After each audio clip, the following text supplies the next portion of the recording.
नमस्कार। कभी कभी जिंदगी हमारे सामने कुछ ऐसे गहरे सवाल रख देती है ना।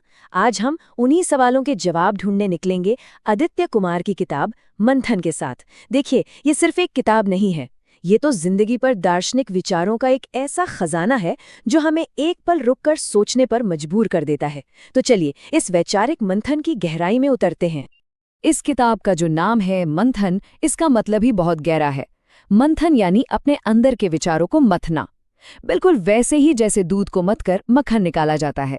ये एक ऐसी प्रक्रिया है जो सारी उथल-पुथल के बाद हमें क्लैरिटी यानी कि स्पष्टता और जीवन का असली सार देती है। आज की हमारी ये जो यात्रा है वो इन 5 मुख्य पड़ावों से होकर गुजरेगी। हम मंथन के अनोखे नजरिए को समझेंगे, फिर शब्दों की ऊर्जा पर बात करेंगे, अपनी प्रतिभा को पहचानने की कोशिश करेंगे, प्रेम के आध्यात्मिक रूप को जानेंगे और अंत में समझेंगे कि कर्म ही पूजा क्यों है। तो चलिए शुरू करते हैं हमारे पहले पड़ाव से, मंथन, एक अनोखा नजरिया। सवाल ये उठता है कि आखिर ये आत्ममंथन, ये खुद के अंदर झांकना इतना जरूरी है क्यों?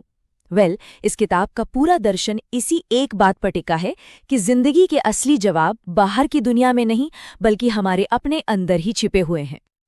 तो ये मंथन है क्या आखिर? चलिए इसको ना एक आसान तरीके से समझते हैं।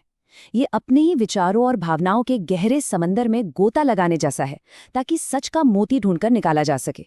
ये किताब हमें सिखाती है कि हमारे अंदर जो इतना शोरगुल है, उसी में से शांति और स्पष्टता को कैसे खोजा जाए। अच्छा, जब हम अपने अंदर सोचते हैं, मंथन करते हैं, तो वो विचार बाहर कैसे आते हैं? बिल्कुल, शब्दों के जरिए। और बस यहीं से हमारा अगला पड़ाव शुरू होता है। ये किताब हमें एक बहुत जरूरी बात याद दिलाती है कि शब्द सिर्फ आवाज नहीं है, उनमें एक बहुत शक्तिशाली ऊर्जा होती है जो हमारी हकीकत को बना या बिगाड़ सकती है। ये बात बहुत दिलचस्प है कि हमारे शब्दों में ना 2 तरह की ऊर्जा हो सकती है। एक तरफ है सकारात्मक ऊर्जा, यानी उम्मीद, हिम्मत और प्यार भरे शब्द, और दूसरी तरफ है नकारात्मक ऊर्जा, यानी निराशा, आलोचना और गुस्से से भरे शब्द। और जानते हैं सबसे बड़ी बात क्या है? चुनना हमेशा हमारे हाथ में होता है।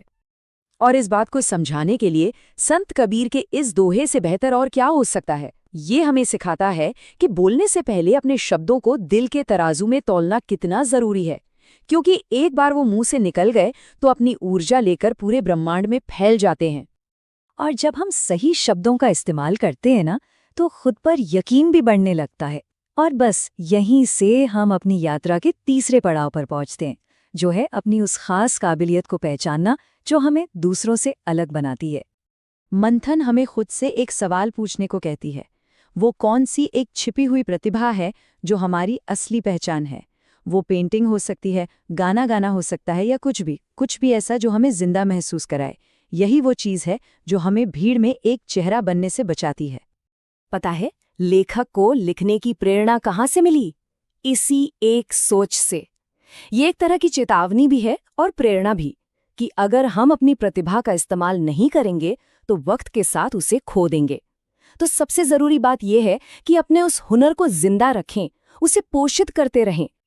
तो जब हम खुद को पहचानने लगते हैं, अपनी कला को समझने लगते हैं, तो हम प्यार को भी एक बिल्कुल नए नजरिए से देखने के लिए तैयार हो जाते हैं। और यही है हमारा चौथा पड़ाव, प्रेम का आध्यात्मिक स्वरूप। किताब में प्रेम को देखने का जो नजरिया है वो सच में बहुत अलग है।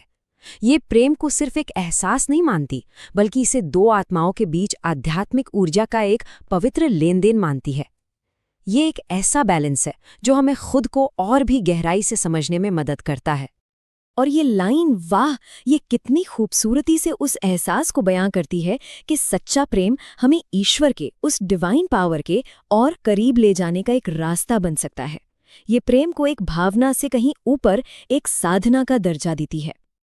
और अब हम आते हैं अपनी यात्रा के आखिरी और शायद सबसे जरूरी पड़ाव पर, क्योंकि आत्ममंथन, अच्छे शब्द और प्रेम की गहरी समझ, ये सब तब तक अधूरे हैं जब तक इन्हें सही कर्म, सही एक्शन में न बदला जाए।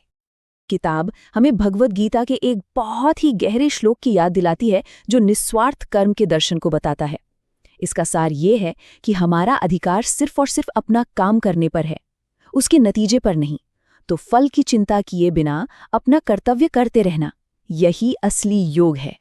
लेकिन इस कर्म के रास्ते पर चलने से हमें रोकता क्या है?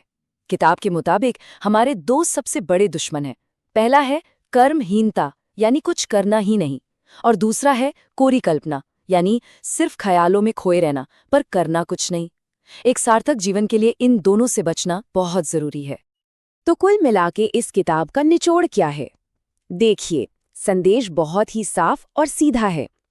अच्छी सोच और एक मुस्कुराहट रखना एक मजबूत नींव की तरह है, लेकिन उस नींव पर कर्म की इमारत खड़ी करना भी उतना ही जरूरी है। अपनी सारी पॉजिटिविटी को एक्शन में बदलना, यही तो असली मंथन का फल है। और आखिर में ये एक शक्तिशाली लाइन हमें याद दिलाती है कि कर्म का रास्ता कभी भी आसान नहीं होता।